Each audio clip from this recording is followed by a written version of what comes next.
Assalamualaikum warahmatullahi wabarakatuh. Bagaimana kabarnya semua dan saya harap semuanya dalam kondisi yang baik. Dan pada kesempatan kali ini, kami dari kelompok 17 kelas 12-2 akan memberikan paparan mengenai transportasi dari sisi matematika, fisika, kimia, dan juga biologi.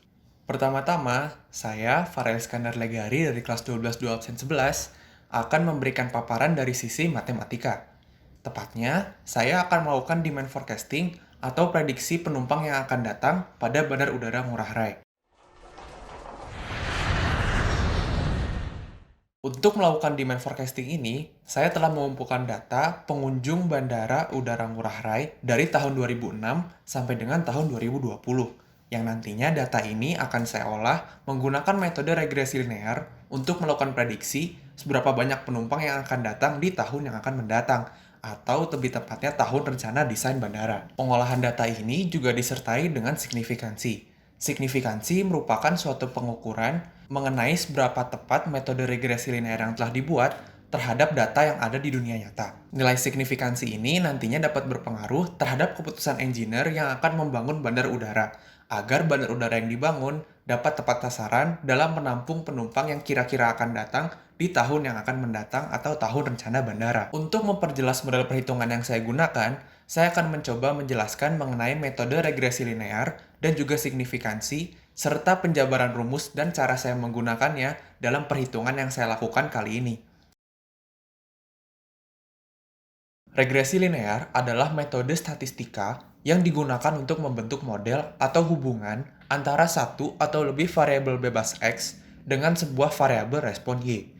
Hal ini dapat dirumuskan dengan Y sama dengan Bx plus A, yang dimana B merupakan kemiringan atau gradien, lalu A merupakan titik potong dengan sumbu Y, X merupakan koordinat X, dan Y merupakan koordinat Y.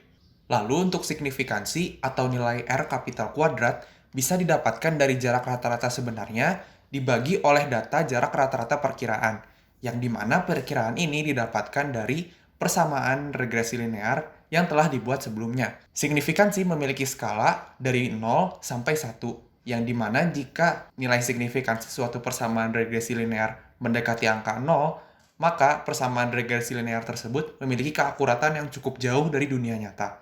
Tetapi, jika nilai signifikansi suatu persamaan regresi linear memiliki nilai yang mendekati 1, maka persamaan tersebut memiliki keakuratan yang cukup dekat dengan dunia nyata. Nah, sekarang kita akan melakukan pengolahan data untuk demand forecasting Bandar Udara Ngurah Rai. Dan dengan catatan, saya melakukan pengolahan data ini dibantu dengan program Microsoft Excel. Setelah saya mengumpulkan data pengunjung Bandar Udara Ngurah Rai, saya menginput data tersebut pada suatu tabel untuk nantinya diolah menggunakan metode regresi linear. Data yang saya input merupakan data pengunjung Bandar Udara Ngurah Rai dari tahun 2006 sampai dengan 2020. Dan nantinya, saya akan melakukan dua variasi pengolahan yang berbeda. Pada versi pertama, saya mengolah seluruh data mulai dari 2006 sampai dengan 2020 dan mendapatkan persamaan regresi linear Y sama dengan 204.473,5536X dikurangi 408.082.422,8726 dengan nilai signifikansi sebesar 0,448. Lalu pada versi kedua, saya mengolah data dari 2006 sampai dengan 2019 dan menganggap data 2020 sebagai noise.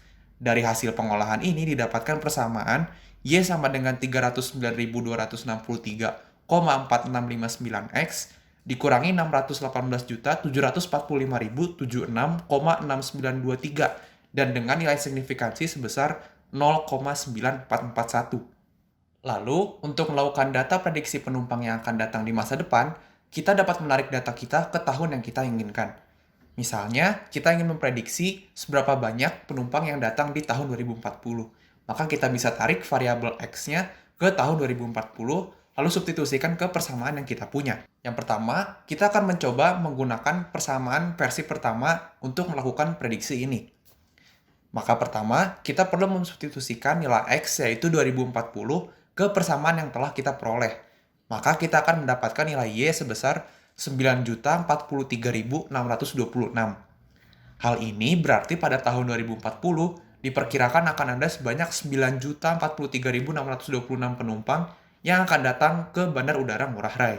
Lalu selanjutnya, kita akan mencoba menggunakan persamaan kedua untuk melakukan demand forecasting. Langkah pertama, sama, kita akan mensubstitusikan nilai X yaitu 2040 ke persamaan yang telah kita peroleh, maka kita akan mendapatkan nilai Y sebesar 12.152.394. Dan berdasarkan persamaan ini, maka berarti pada tahun 2040 nanti diperkirakan akan ada sebanyak 12.152.394 penumpang yang akan datang ke Bandar Udara Ngurah Rai.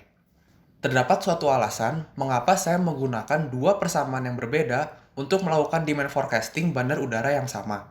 Hal ini karena dua persamaan tersebut memiliki nilai signifikansi yang berbeda, yang dimana persamaan versi ke-1 memiliki nilai signifikansi yang lebih mendekati angka 0, sementara untuk persamaan yang kedua memiliki nilai signifikansi yang lebih mendekati angka nilai 1.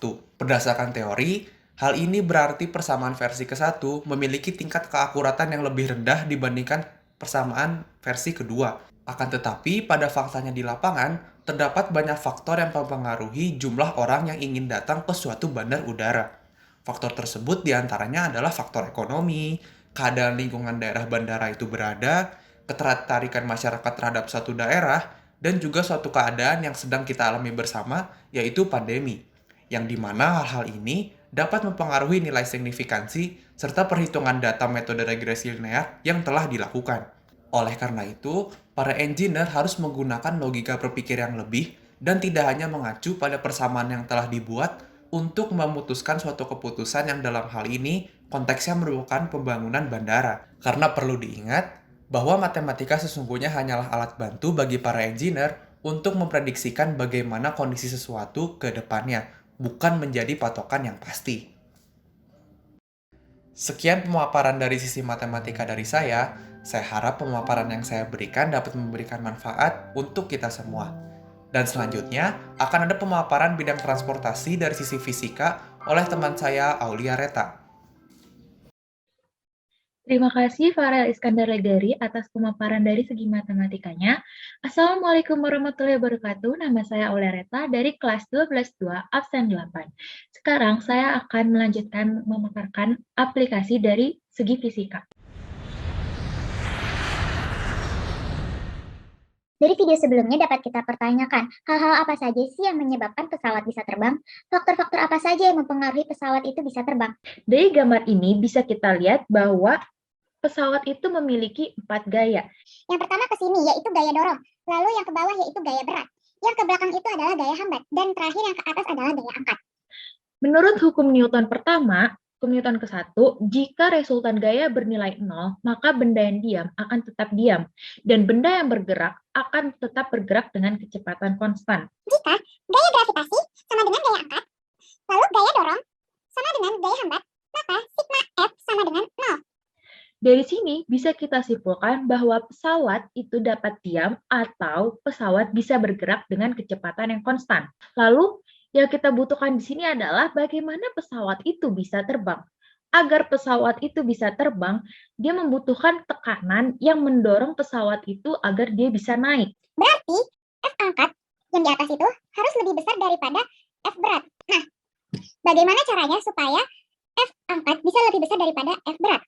Nah, di sini itu bisa kita tinjau lagi bahwa posisi sayap pada pesawat itu seperti ini. Di ujung sayap ini sengaja didesain dengan runcing supaya apa? Supaya tujuannya itu untuk membelah aliran udara supaya kebelah menjadi dua. Satunya ke sini, satunya ke sini.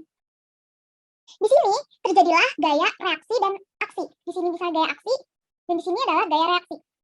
Oleh karena itu, gaya aksi sama dengan gaya reaksi itu menunjukkan hukum Newton ketiga. Namun, kita butuh gaya angkat lebih besar dari gaya gravitasi. Oleh karena itu, kita gunakan prinsip Bernoulli, di mana pada suatu aliran fluida, peningkatan kecepatan akan menimbulkan penurunan tekanan aliran tersebut. Jadi, kesimpulannya, kalau V kecepatan semakin besar, maka tekanannya akan semakin kecil. Dari mana kita membuktikan hal ini? Pertama-tama, seperti yang kita ketahui, sayap ini nih kan lancip. Jadi, dia memecah udara menjadi dua bagian. Yang satu, aliran fluidanya akan melalui atas, dan yang satunya akan melalui bawah. Kita anggap saja ini V2 dan ini V1. Masing-masing kecepatan akan memberikan tekanan.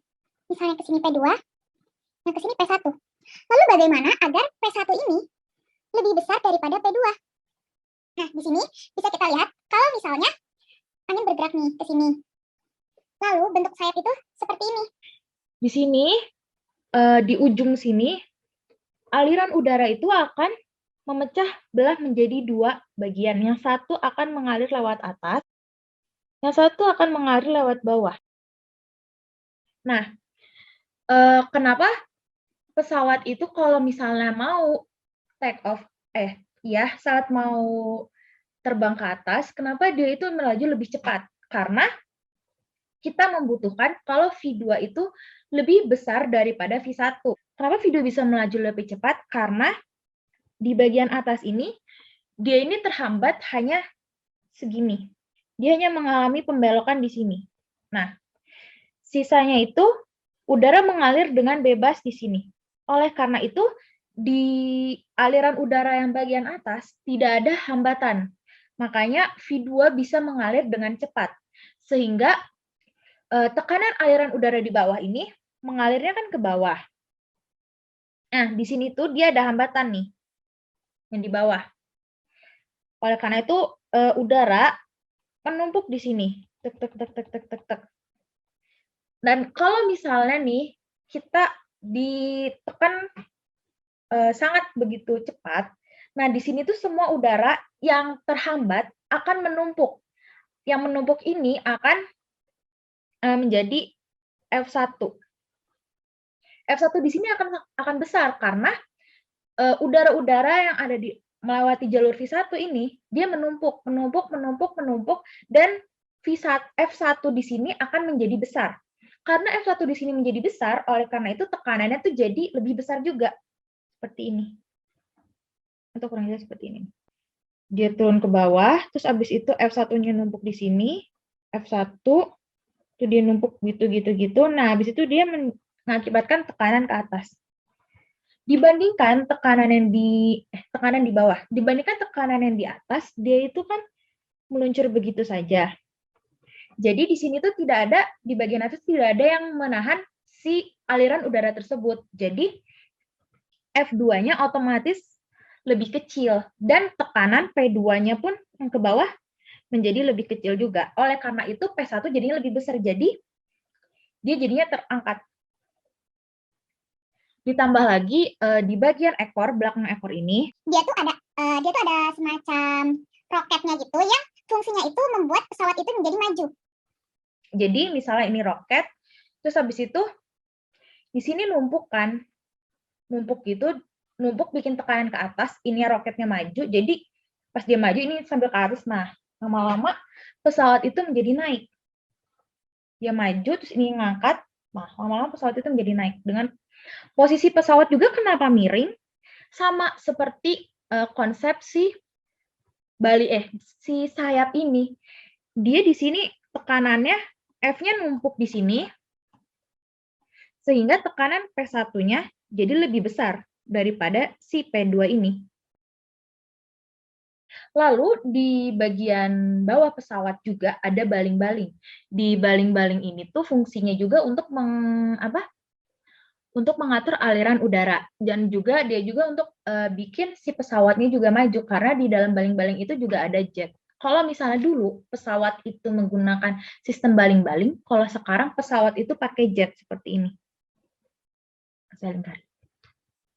Ya, jadi dia bikin pesawatnya juga maju dan dia juga sekaligus bisa mengatur aliran udara. Misalnya, ini sayap kanan, ini sayap kiri. Ketika baling-baling di sayap kiri melaju lebih cepat dan ini lambat, yang kanan lambat, maka pesawat bisa jadi belok.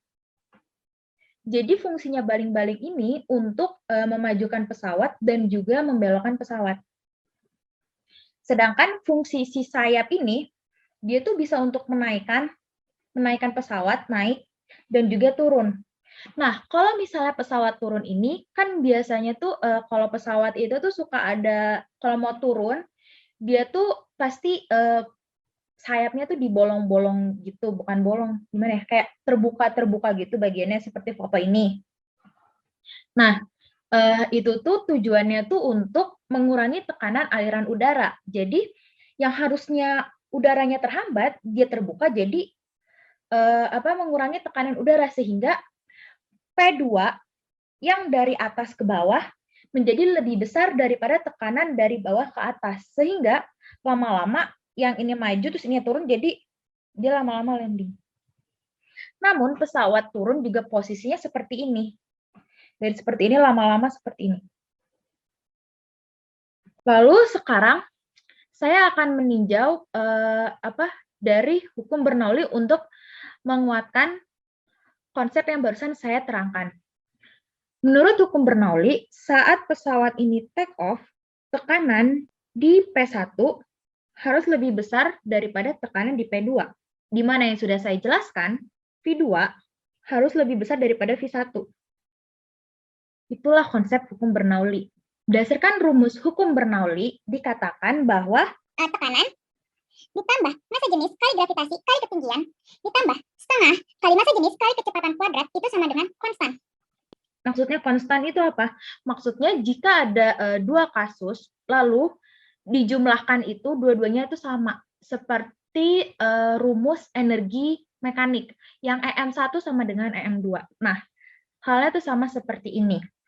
Lalu, di sini itu kan sayapnya itu kan ada P1, ada P2, di mana ini sayap, misalnya ini sayap dari bagian bawah, ini sayap dari bagian atas.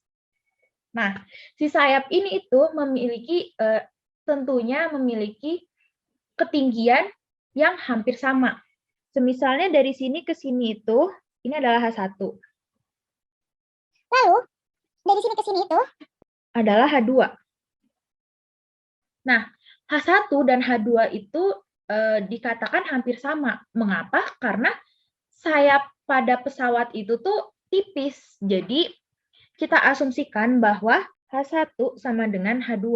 Karena itu bisa kita simpulkan bahwa P1 ditambah rho GH1 ditambah setengah rho V1 kuadrat itu sama dengan P2 ditambah rho GH2 ditambah setengah rho V kuadrat. Nah, di sini kita asumsikan H1 sama dengan H2. Maka P1 ditambah setengah rho V1 kuadrat sama dengan rho GH2 dikurang rho GH1 ditambah P2 ditambah setengah rho V2 kuadrat. Nah, H1 itu kan sama dengan H2. Oleh karena itu, ini habis. Jadi, rumusnya seperti ini. Di mana tekanan 1 ditambah setengah rho V1 kuadrat itu sama dengan P2 ditambah setengah rho V2 kuadrat. Lalu kita pindah ruas, jadi P1 dikurangin P2 sama dengan setengah rho V2 kuadrat dikurangin setengah rho V1 kuadrat.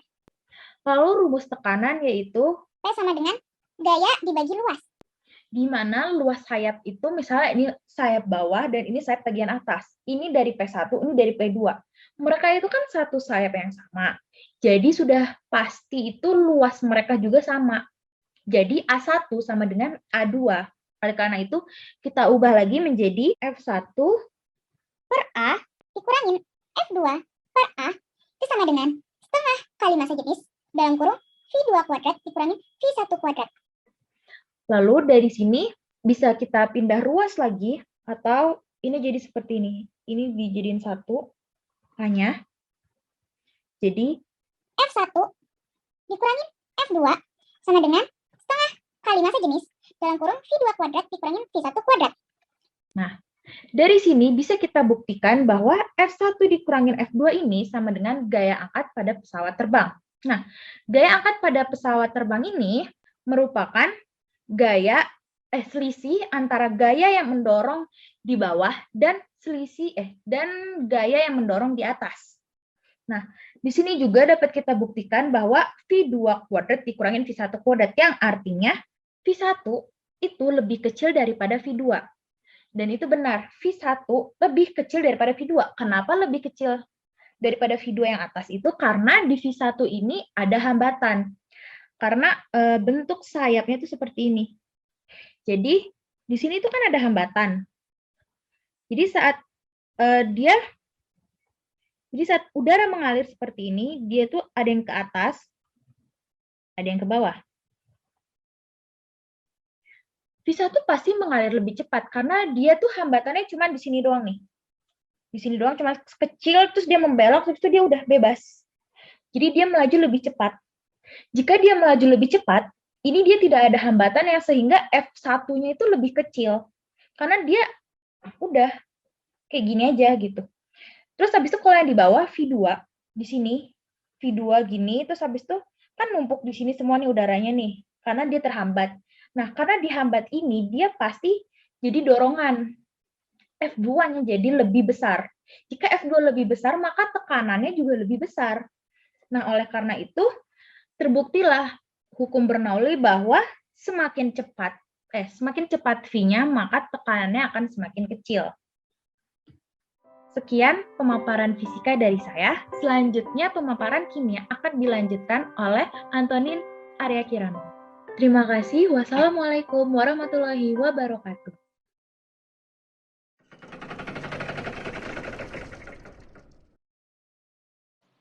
Terima kasih Reta atas penjelasannya dari segi fisika. Assalamualaikum warahmatullahi wabarakatuh. Perkenalkan, nama saya Antonin Arya Kirano, dan pada kesempatan kali ini izinkan saya menjelaskan topik transportasi ini dari segi kimia. Materi yang akan saya bahas adalah mengenai bahan bakar transportasi. Jadi, bahan bakar adalah segala materi atau bahan yang dapat bereaksi dengan zat lainnya yang nantinya dapat menghasilkan energi. Bahan bakar mengandung energi panas yang dapat dilepaskan.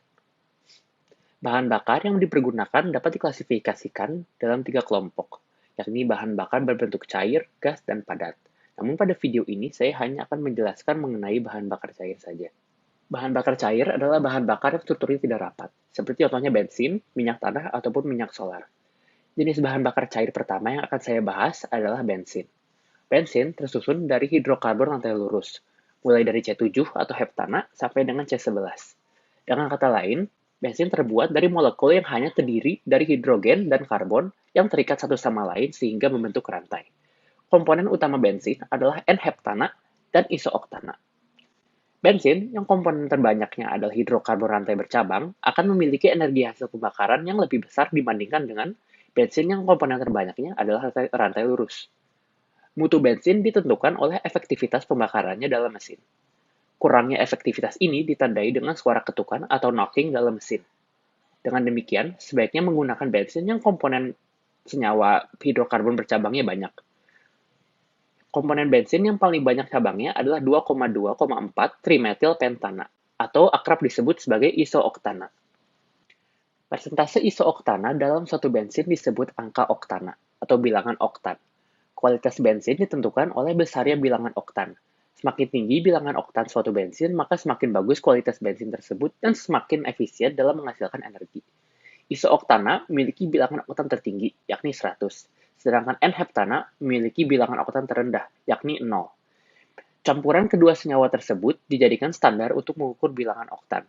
Contohnya adalah jenis bensin Pertamax yang memiliki bilangan oktan 92. Bilangan 92 tersebut menyatakan bahwa jumlah ketukan dalam mesin Pertamax setara dengan campuran 92% isooktana dan 8% N-heptana. Bensin yang dihasilkan dari penyulingan minyak bumi mempunyai bilangan oktan yang rendah atau kurang dari 60, karena sebagian besar terdiri dari alkana rantai lurus. Bilangan oktan yang rendah dapat ditingkatkan dengan menambahkan zat aditif anti ketukan yang mengubah alkana rantai lurus menjadi bercabang. Zat-zat aditif yang dapat ditambahkan antara lain adalah tetraethylet atau TEL dengan rumus kimia PbC2H5 4 kali. Zat selanjutnya adalah ethyl tert-butyl ether atau ETBE dengan rumus kimia CH3O C2H5 3 kali. Lalu, tert-amyl methyl ether atau TAME dengan rumus kimia CH3O CH3 C2H5. Dan yang terakhir, methyl tert-butyl ether yang disebut juga MTBE dengan rumus kimia CH3O CH3 3 kali. Di Indonesia, terdapat beberapa jenis bahan bakar bensin yang memiliki nilai mutu pembakaran berbeda.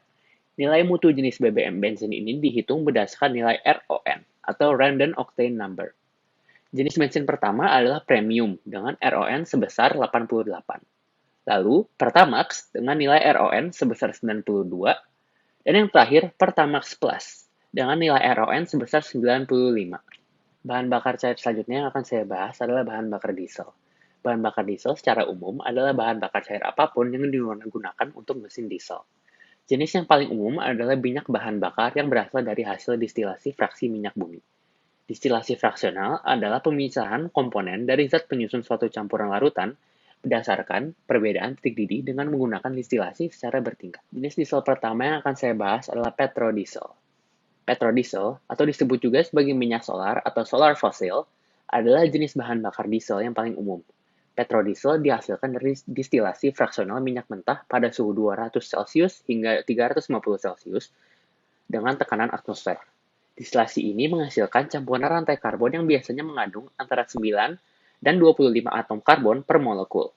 Jenis diesel selanjutnya adalah biodiesel. Jenis bahan bakar ini merupakan alternatif bagi bahan bakar diesel yang berdasarkan petroleum dan terbuat dari sumber terbaharui, seperti minyak nabati atau hewani. Secara kimia, ia merupakan bahan bakar yang terdiri dari campuran monoalkyl ester dari rantai panjang asam lemak. Jenis produk yang dipasarkan saat ini merupakan produk biodiesel dengan campuran 95% diesel petroleum dan mengandung 5% CPO yang telah dibentuk menjadi fatty acid methyl ester atau FAME. Jenis diesel selanjutnya yang akan saya bahas adalah diesel sintetis. Diesel sintetis dapat diproduksi dari bahan berkarbon apapun, termasuk biomasa, biogas, gas alam, batu bara, dan banyak bahan lainnya. Bahan mentah ini digasifikasi menjadi gas sintetis yang setelah pemurnian diubah oleh proses Fischer-Tropsch menjadi diesel sintetis. Jenis bahan bakar diesel sintetis yang sering digunakan adalah dimethyl ether. Dimethyl ether atau DME adalah bahan bakar diesel gas sintetis yang menghasilkan pembakaran bersih dengan sedikit jelaga dan mengurangi emisi NOx. NOx ini merupakan sebutan lain bagi NO atau nitrogen monoksida dan NO2 atau nitrogen dioksida. Dalam polusi udara, NOx merupakan salah satu pencemar udara yang beracun dan mempunyai efek membahayakan bagi lingkungan, baik terhadap manusia, hewan, ataupun terhadap tanaman. Dimethyl ether, juga dikenal sebagai metoksimetana, adalah senyawa organik dengan rumus kimia CH3O, CH3. Sekian penjelasan saya mengenai bahan bakar transportasi. Penjelasan selanjutnya akan dilanjutkan oleh Giri Andika yang akan membahas transportasi dari segi biologi. Baik, terima kasih Antonin untuk pemaparan materi di bidang kimia. Assalamualaikum warahmatullahi wabarakatuh. Saya Giri Andika akan memaparkan materi selanjutnya, yaitu materi transportasi di bidang biologi.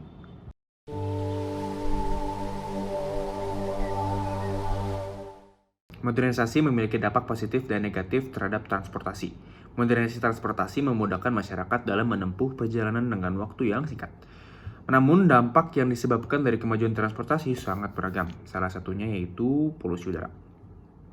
Polusi udara dapat terjadi akibat pelayanan transportasi. Ini dapat menyebabkan gangguan kesehatan terhadap manusia. Gangguan yang pertama adalah gangguan pada sistem metabolisme. Dari sekian banyak zat yang terkandung pada polusi udara, karbon monoksida adalah salah satunya. Ketika seseorang menghirup karbon monoksida, gas tersebut akan bercampur dengan sel darah merah atau eritrosit. Hal ini disebabkan karena karbon monoksida lebih mudah terikat dengan hemoglobin. Ini adalah contoh dari peristiwa competitive inhibition atau inhibisi kompetitif. Bisa lihat gambaran di samping. Inhibisi kompetitif terjadi karena adanya molekul atau inhibitor selain substrat yang berikatan pada situs aktif enzim. Molekul tersebut secara struktural dan kimiawi mirip dengan substrat sehingga mampu berikatan dengan situs aktif enzim tersebut.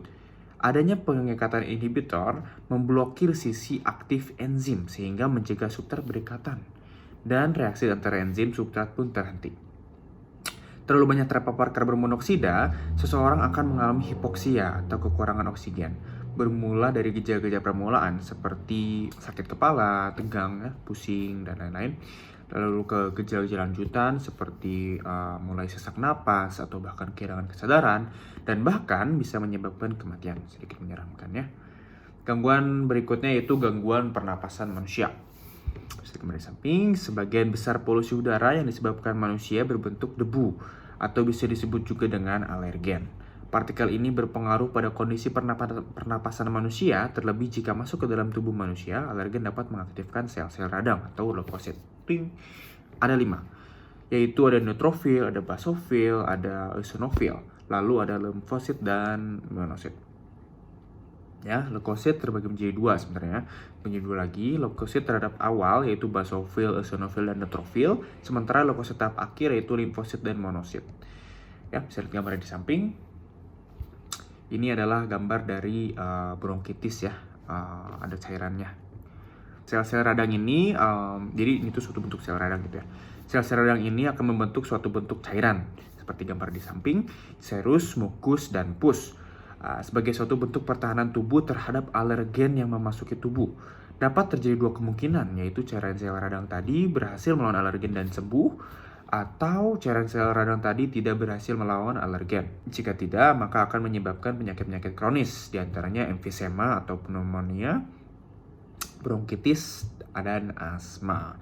Gangguan terakhir yaitu datang dari sistem reproduksi. Timbal merupakan, jadi timbal ini polusi udara ya. Timbal merupakan salah satu zat polusi udara yang sangat berbahaya, yaitu dari bahan baterai kendaraan bermotor biasanya. Yang salah satunya terdapat pada bahan kendaraan transportasinya. Efek toksik timbal ini utamanya mempengaruhi pada tahap meiosis. Bisa di sini, ini adalah suatu struktur spermatogenesis. Ini akan terganggu di tahap meiosis nih, jadi tahap pembelahan meiosis ya. Peristiwa ini dapat menyebabkan terjadinya penurunan kualitas semen dalam jumlah, morfologi, dan bentuk abnormal spermatozoa. Jika proses spermatogenesis mengalami gangguan, maka jumlah sel spermatogenik akan berkurang. Dengan berkurangnya jumlah sel dari spermatogenik, maka ketebalan dinding tubuli seminiferi akan menipis, sehingga diameter tubuli juga akan menjadi kecil. Jika diameter tubuli seminiferi menyusut, maka volume testis juga akan menyusut. Dengan menyusutnya volume testis, maka berat testis juga akan berkurang. Hal ini bisa berujung ke berkurangnya tingkat kesuburan pria. Sekian pemaparan materi dari kelompok kami, semoga dapat bermanfaat. Mohon maaf bila ada kesalahan kata. Saya pamit. Wassalamualaikum warahmatullahi wabarakatuh.